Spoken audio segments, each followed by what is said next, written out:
Hebrew 12 verse 1 kuya ku 3.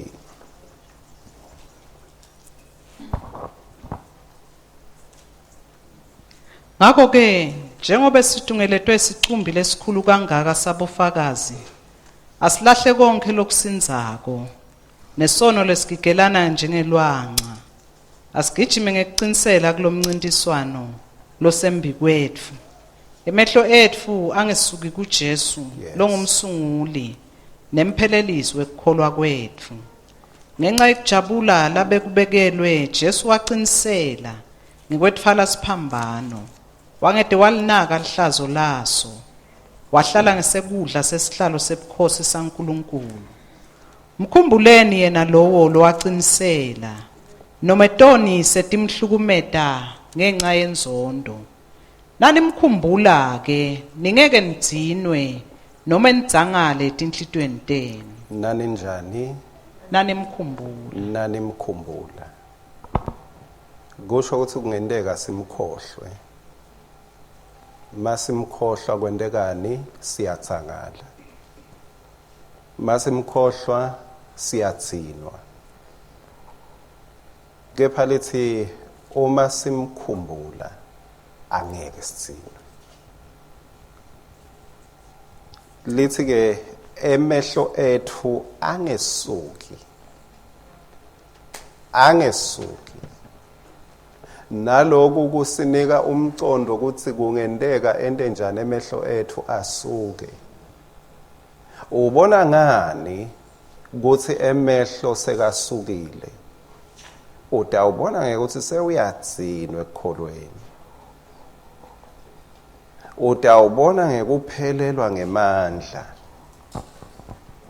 Ubokwati ukuthi leso simemo sekukukhweba ukuthi hayi emehlo akho awabuyele. Hamba ubukile kuJesu. Simemo sami senkulumo lamhla sithi bhekani kuJesu longemandla emphefumulo wethu. Buka Jesu longemandla emphefumulo wakho. Wena nami sifundzile ngaJesu amnanzi Jesu. Sifundzile ngaJesu sathola tinshumayelo letimnanzi ngaye.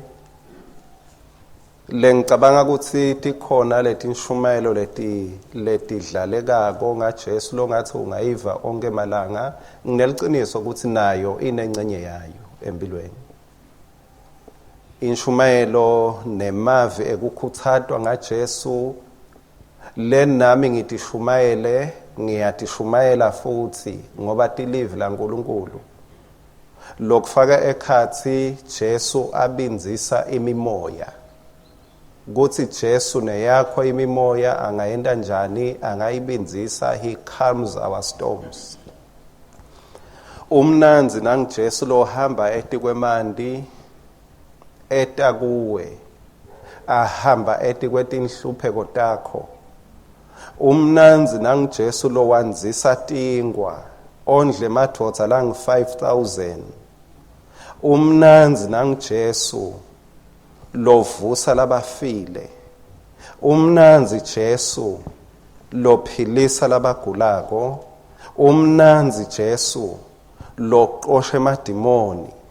Umnanzi Jesu lokhuluma livi akhashane kuphile umuntu at a distance.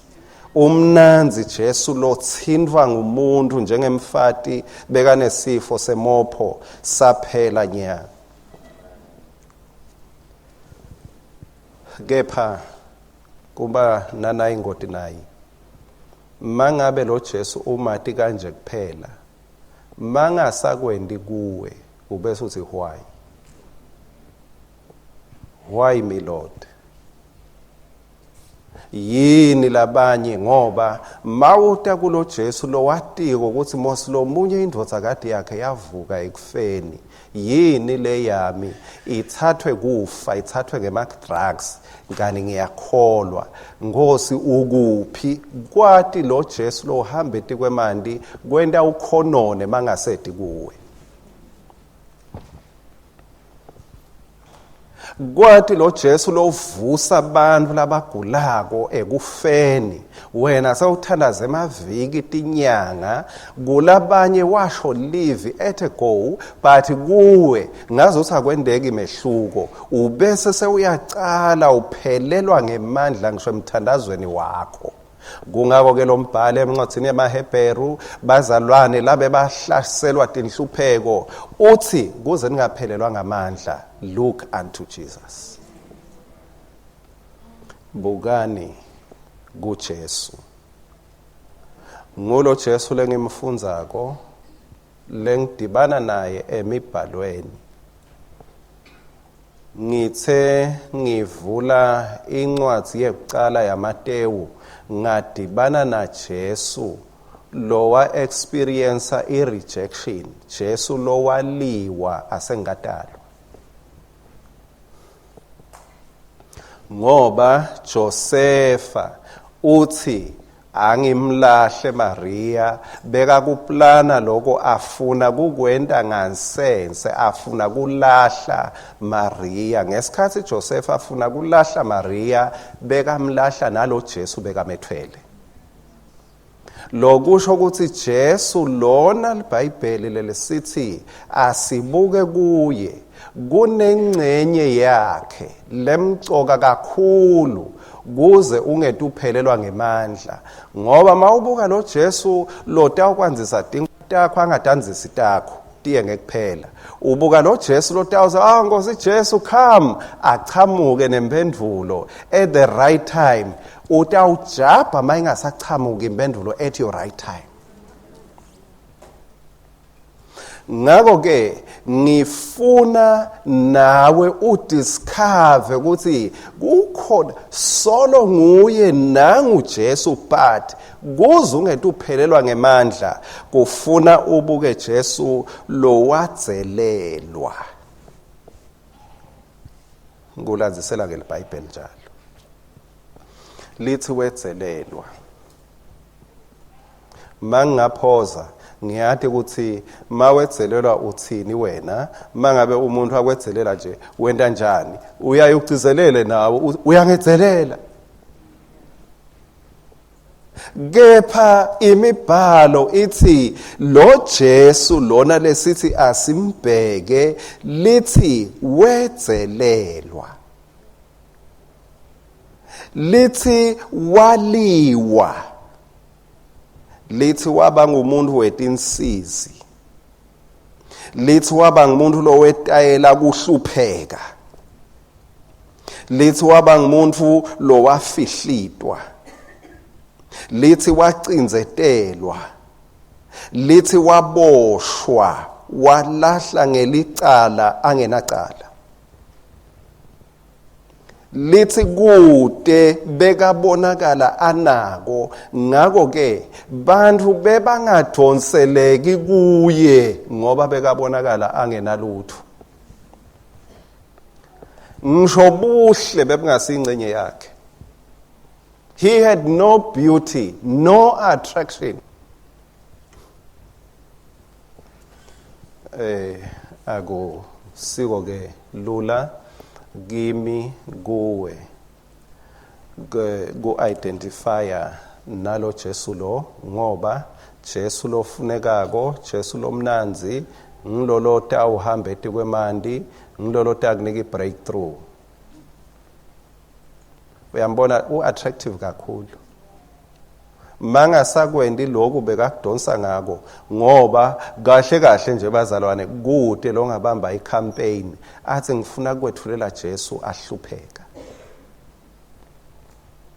ngive simemo lapha loud and clear ake sive nasimemo nasi bese siya kumaHebheru 2 Timothy wesibili sahluko 2 verse 3 le invitation le ayisiyo lele yehla kahle. Timotheo wesibili sahluko 2 verse number 3.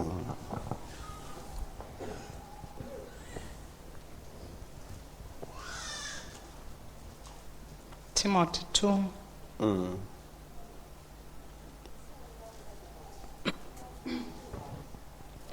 Hlanganyela kanye nami ekuhluphekeni njengelisotsha lelilungile la Kristu Jesu. Hlanganyela nami kuphi? Ekuhluphekeni. Ekuhluphekeni. Ungasithanza simemo lesinje. Kulula mangithi hlanganyela nami ku breakthrough. Hlanganyela nami ku promotion. Hlanganyela nami Jesu utabahamba ngemateki. Utabaphilisa, utabavusa lokufila, utababuyisela lokulahlekile. Akusilula ngithi buto hlanganyela nami sihlanganyele na Jesu ahlupheka.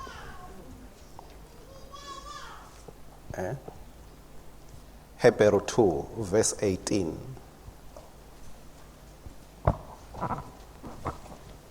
Njengoba naye mathupha wahlupheka alingwa, unawo emandla ekubasita labo labalingwako. Yeah. Ikhona le ngoma lena fane ngibese ngiyahamisha la ngingati khona. Kepha nje ngiyathi ngezihamishe sonke. Wena uyikhumbula lapho umpongoloze kakhulu. Ngiyakuvumela. Ithi bhekani kuJesu ngumholi ke. No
Hebrew 2 lesasifunzile verse 18.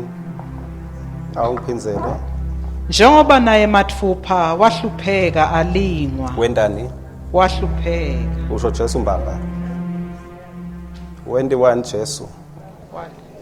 Wahlupheka, kwahluphekeka vele. Wahlupheka. Jesu akabufihli buhlungu nenhlupheko yakhe.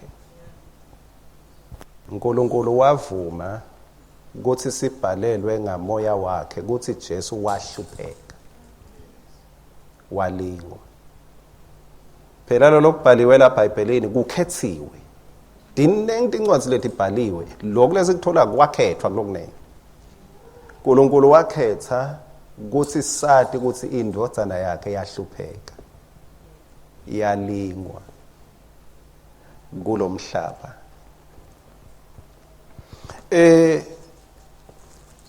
Njengalokho ke nawe umangele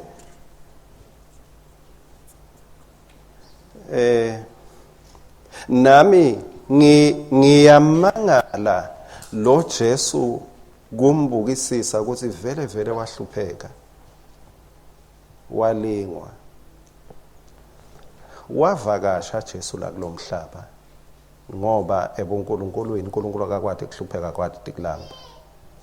Kwathi ngathi sekathatha umtimba wethu kuze atonambitha to get a taste of what we feel when we lose our loved ones. Atothola i-taste yekuva ukuthi umuntu makalambile kuba njani ngoba akakwadi kulamba. Umuntu makacela athandaza ukuthi babe dlulisa lesitsha kepha lenhlupheko ingedluli uva njani lo muntu. Mangabe imthandazo yakhe ngathi uyacela ngathi akaphendulwa weta Jesu wathi ake sengive ngesikhathi babe atholile ukuthi bantu bakhe beva njani.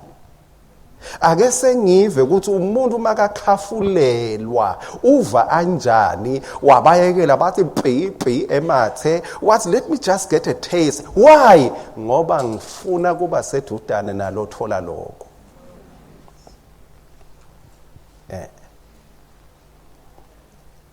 So lethi ke Jesu wakuva lokho wathola i-taste.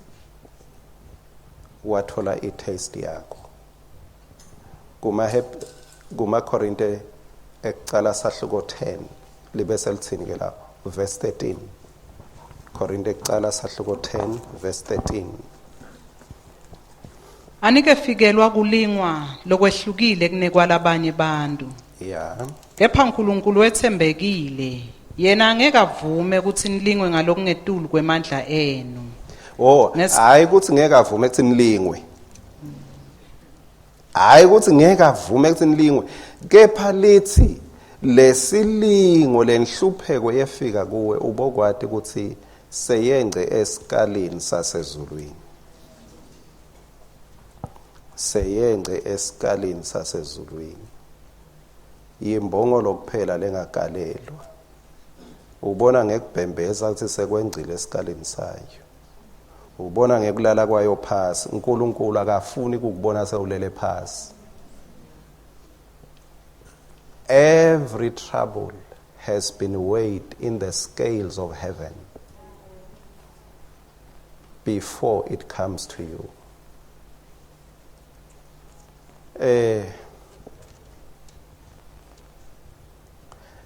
Sine bazalwane sine kuphila lokuphakade angithi. We have eternal life. Sine kuphila lokuphakade. Kungako ke Jesu akhuluma nekuthi ngisho ungadla lokubulalako angeke kubulala akakhulumi nga the physical sewukhuluma beyond the physical. Sewukhuluma lulwimi lokuthi wena lempilo lonayo ayisa affectwa ngushevu.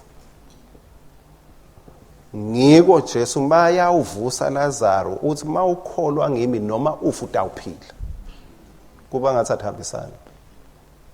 Thine sesedayile lokuphila kakhulu kwala sekuligugu kakhulu ukuphila kwala ngange ukuthi sibamba tidzinzi mase kuthiwa nje nako sewuyahamba. Angisho ukuthi mangabe sewuyafa ungasho ukuthi hey ngibikuse nesibhedlela hayi mina sengiyahamba ngiyekelene ngihambe but ngisho ukuthi ngalesinye isikhathi we struggle unnecessarily ngoba kuba ngathi tinto letinhle naleti inkulu kakhulu ngileti ngala kanti kusenetindo liso lelingakakubona indlebe lengakuva inhlitiyo lengakak understand ngisho ungakuchazela. You will never understand ukuthi kuhle kanganani lesibekelwe lokona. Hallelujah. Ngaphose ngahlabela. Ngaphose ngahlabela kanti awugcina ngihamisha. Ngithi ebangcwele ikhonike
noma mawukwendeka uhambile kumbe usephathini usemshadweni udle baphekile bakhokha nyawo lokugcina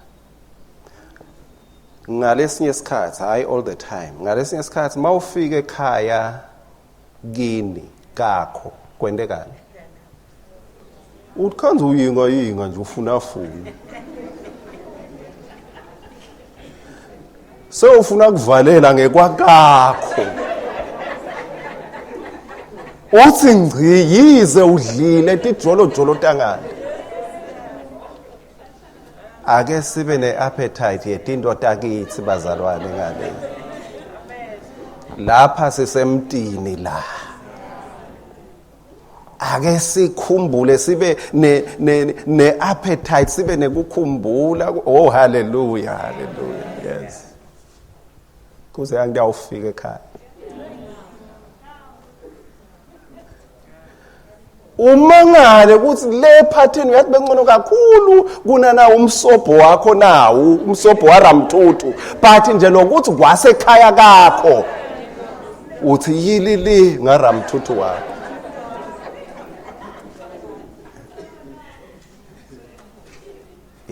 so lenkundla hayi bazalwane siyawuhlala siyesula inkundla ngoba thina sibandwana basekhaya we are princes and princesses to him uyathi our mansions are nothing without us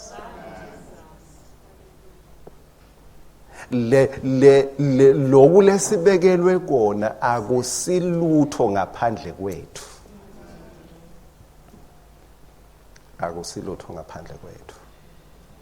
ngeke siphelelwe ngemandla masingakhona nje kubuka lo Jesu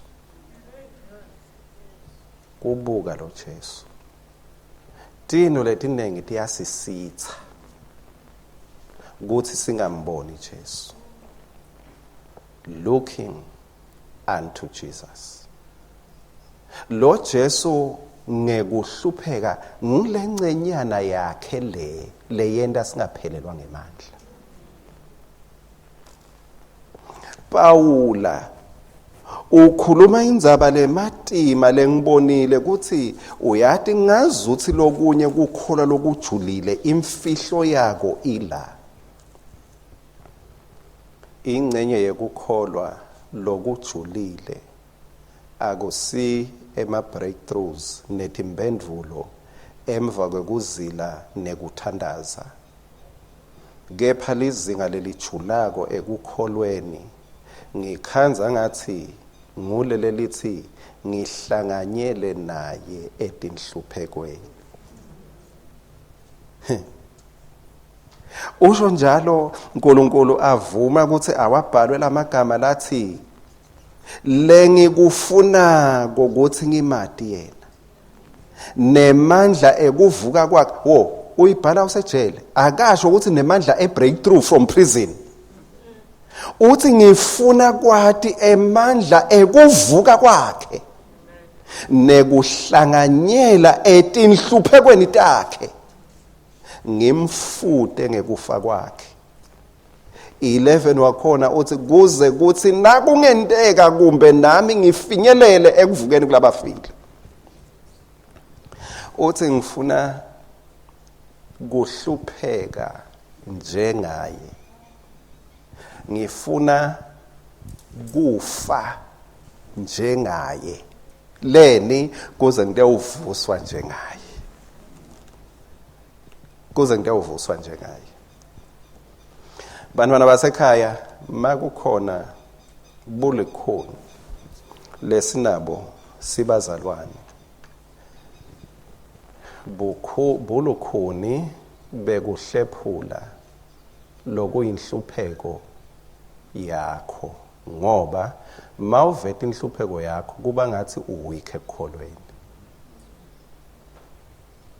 lesitukulwane lesiphila kuso sinemandla ebreakthrough kukholwa lokunemandla kwebreakthrough kukholwa lokunemandla kwepromotion thola lokunemandla kwemsebenzi thola lokunemandla kwescholarship thola lokunemandla uthola ibhizinisi ulele khanza imali ulele uthi uvela ucingo lokukhala midnight nga-12 ncence uthi uyabuka licingo ukhanze inombolo leti ngu-5 figure lapho uvuza haleluya lapho mawufika enkonzweni ngazi ukuthi bayakubambelela kuleli sonto akufakazwa mina ngifuna i-microphone ingakuphi i-microphone ngiyobika ukuthi ngithengilele uNkulunkulu wendlala litafula nasebusweni betitha la ushwaphene ngakhona uyafihlisisa ngoba kuba ngathi kuveta ubuthakathaka bakho. Paula uthi I don't mind suffering like him. Ngifuna kumfuta nangekuhlupheka kwakhe. Ngiyafunza kususa lucwencwe lwetindvo, not necessarily everything, kepha lokho lengicabanga ukuthi kungenda nawe ucabange ukuthi emandla kaNkulunkulu ayapheleliswa in every area of your life.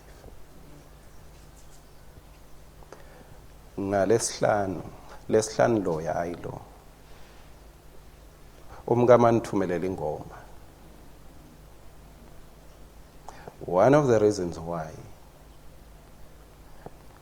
kukhuluma kwami bekungavume ukuthi ngikhulume ngishumayele, I was in pain. Kususa linyawo bekubuhlungu emtimbeni, kulala umtimba bewubuhlungu, kukhuluma umtimba ubuhlungu. I couldn't share the bread of life ngoba nami ngiyengivuke ngisipheke ekuseni ngangede ngakhona. Ngiyathi ukuthi tikhona tindvo lekumele simelane nato ngoba Jesu weda ukuthi siphile, ngakho ke kugula angifuni kube ingcenye yami, but ngifuna kunitshela ukuthi lo Richard lo membikweni akusingi lo zilenete imbiko lengaguli. Nami I have prison experiences lengafisa kuphuma kuko in the next minute. Kukholwa kwethu kuze kungaphelelwa ngemandla kumele sibe neliqiniso ukuthi sibuka la uNkulunkulu athi asibuke khona. Thani sewutivile sewusivile sashumayela sakhuthata ukuthi your breakthrough is coming tomorrow, your breakthrough is coming 2020 kuqhamuka lockdown, sithi your breakthrough is coming next month uthola promotion. Thani ukuvile konke lokho ungamkhohlwa Jesu. Look unto him. Look unto him. Litheni lelivi lithe ngoba manibuke yena ngeke niphelelwe ngemandla, ngoba manibuke yena ngeke nitsangale.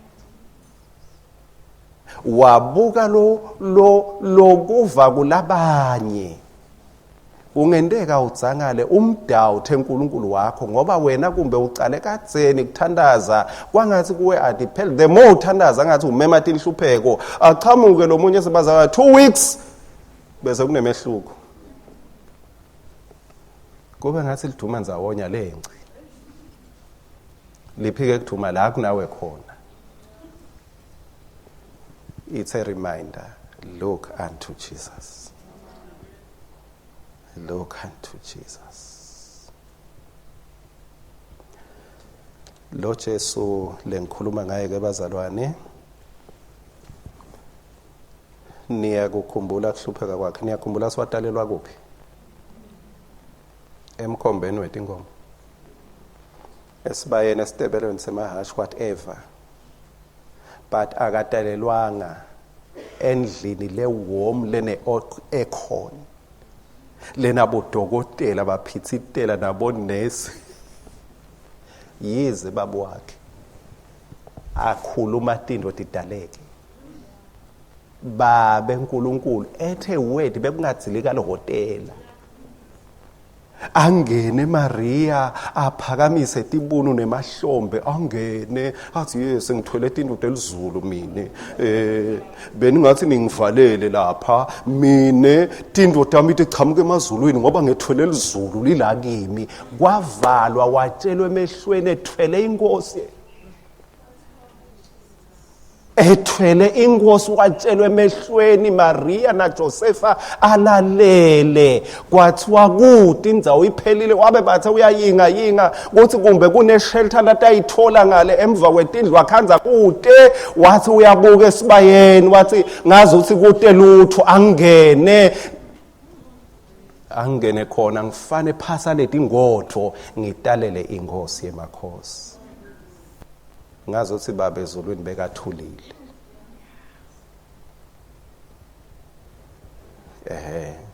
nguleyo Jesu nangu ke sekatelwe masatelwe kufika ingilozi ebusuku ithi kuJosefa thatha lo mntwana nenina ubaleke uye eGibhithe ngoba Herod ukwatile ufuna kubulala umntwana hawu uNkulunkulu yini lengilozi ngabulala lo Herod lofuna kubulala lo mntwana yini uthi angibaleke futhi Josefa akasho ukuthi no weapon formed against me akasho ukuthi kusikhali lesibatelwe mina noma ngasikubata Herod leso sikhali angeke siphumelele lithi lizulu baleka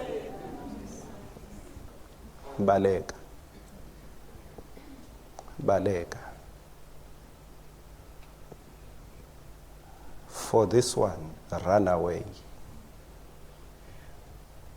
Herod ukwatile ufuna kubulala umntwana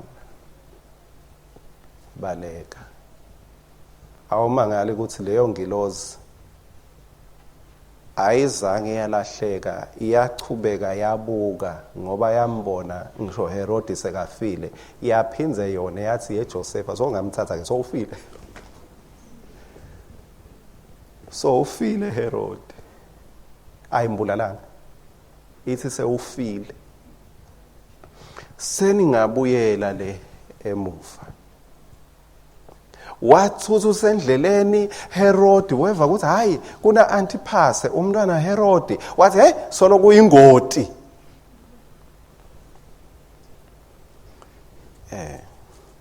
lo Jesu lengikhuluma ngaye wakhuliswa nguKhaphenda bekaphuyile nemnikelo wakhe uclassifywa under iminikelo yetimbuya kepha ukhulisa Jesu futhi ukhulela edolobheni laseNazaretha la khona kwabuta lomunye Nathaniel wathi kukhona kepha lokuhlala kungaphuma eNazaretha abe babe wakhe ahamba emigwacweni yegolide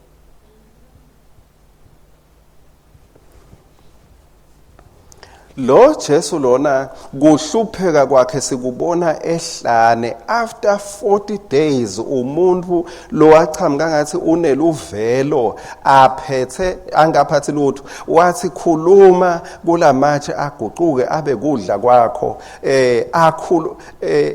kude umuntu lo wachamuka aphethe sinkwa emva kwekuzila kwakhe Jesu aphethe kudla yatikhumbula emanang ravens emawabayi lo Dlamini umprofeti aletha kudla entsambama nasekuseni breakfast aletha uElijah kudla bamvusa bathi dlani those angels were there they did not die atizange tahlubuka bethi solo tikhona kepha indodzana yelizulu yalamba tikhona leto tingilosi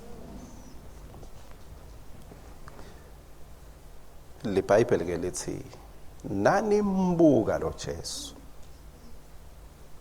nanimbuka uyathi mawungalahleke ekholweni ngeke ngicabange ukuthi uhlangane nenhlupheko lenkulu ngicabanga ukuthi kusho ukuthi awukamboni lo Jesu uyawube ususe emehlo akho kuJesu. Waphelelwa ngemandla ekukholweni kwakho, angeke ubangelwe kunzinza, uyawubangelwa ukuthi sewususe emehlo akho. Wabona ngaloko uNkulunkulu kuAdam naEva, maka bakhanza bangekho bathi sebangcono, wathi uNkulunkulu niyawube senidlile. Mawungaphelelwa ngemandla nyalo ekukholweni, mawungarelax anyalo ekukholweni, ngitawukwati ukuthi ususe emehlo akho. Awubanga ukuthi bakwethuke kakhulu, awubanga ukuthi awunalutho, awubanga ukuthi uhletshiwe, uyawube sewususe emehlo akho kumcalisi nempheleliso ekukholwa kwakho.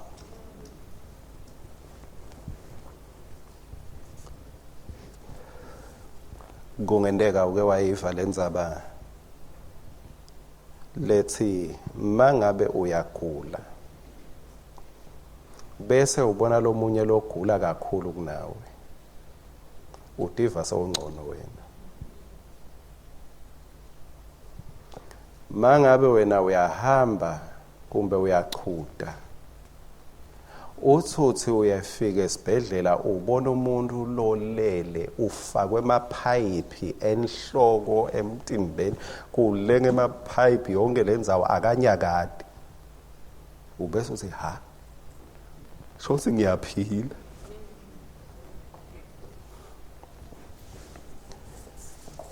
Uma ubuka Jesu ngekuhlupheka kwakhe lokuphelele, ngila utata ibona khona ukuthi usengaqala ukuhlupheka.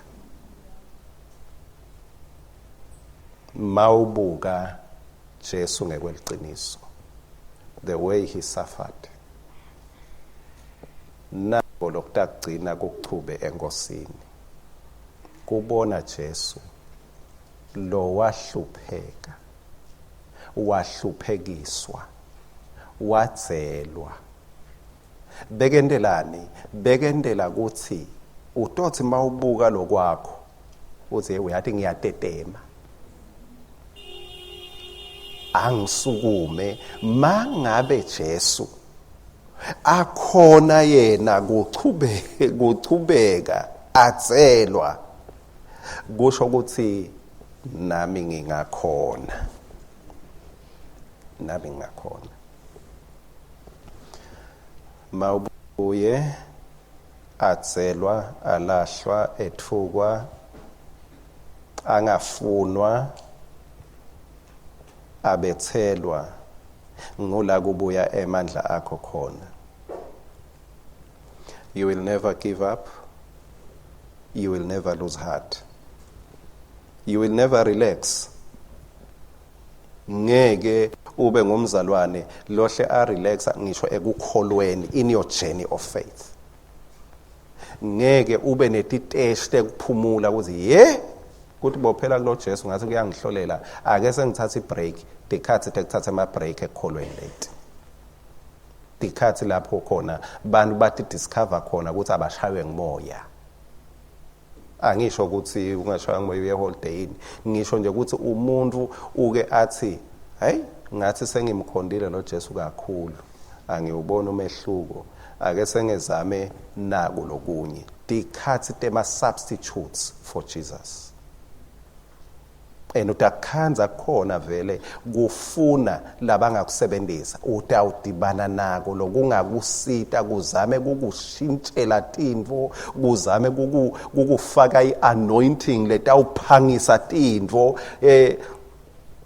Ngihleke nje once in a while ngimangifundza lamaphepha, mawufunza ngale kuma classified, uhlaye ubuke ufunze bathi athi lo munye indodza yakho litawushona ibuyile, lo munye athi business yakho itawuvuka litawulala ivukile, lo munye athi tikwelede takho lamuhla batakubhadala. Mawungabona mine nje ngeke ngisho ukuthi bakuphi bazalwane,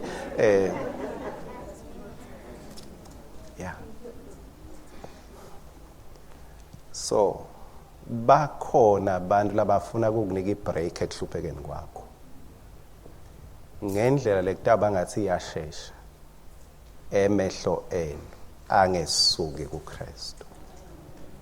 angesuki kuKristu. Noma sewudiva tikite bantu langathi bafuna ukukulungisela, cela ukutshela kude lo takuvela ndomhlaba kwedlula indlela Jesu lakuvele ngayo. Some people will give you their things. Only Jesus gave you his life. Bantu batakunika tintfo, Jesu ukunike kuphila kwakhe. Watsela kuphila kwakhe ngenxa yakho. So wena noma whether you don't feel it, ngicela ukutshela umuntu lothandwako nguwe. Uyathandwa no matter what. Noma ngayini lo wedlula kuyo nyalo, it's just a shadow. Wedlula esithundini sendo. Umcoka kakhulu ezulwini. Ngicela sisukume sithe uthandaza.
He has given us assurance of his presence.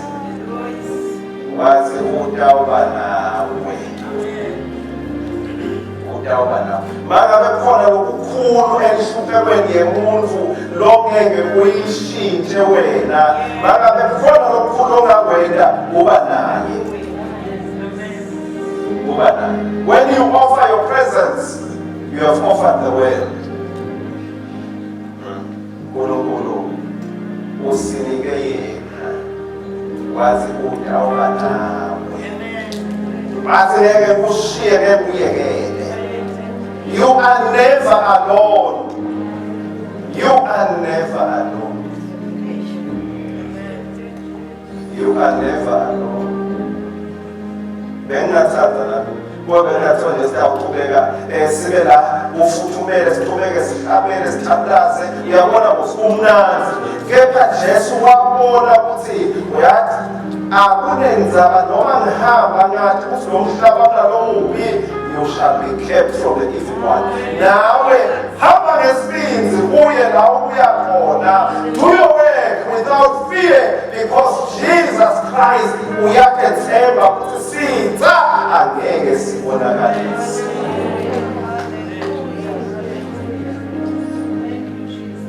Ingoku idlelwa emantshweni onke malanga, kepha it does not stop laying eggs to give other chicks another time. Inyamatane ledliwa libhubesi noma emabhubesi angayixosha akidle, kepha liyadalana liyazonke malanga.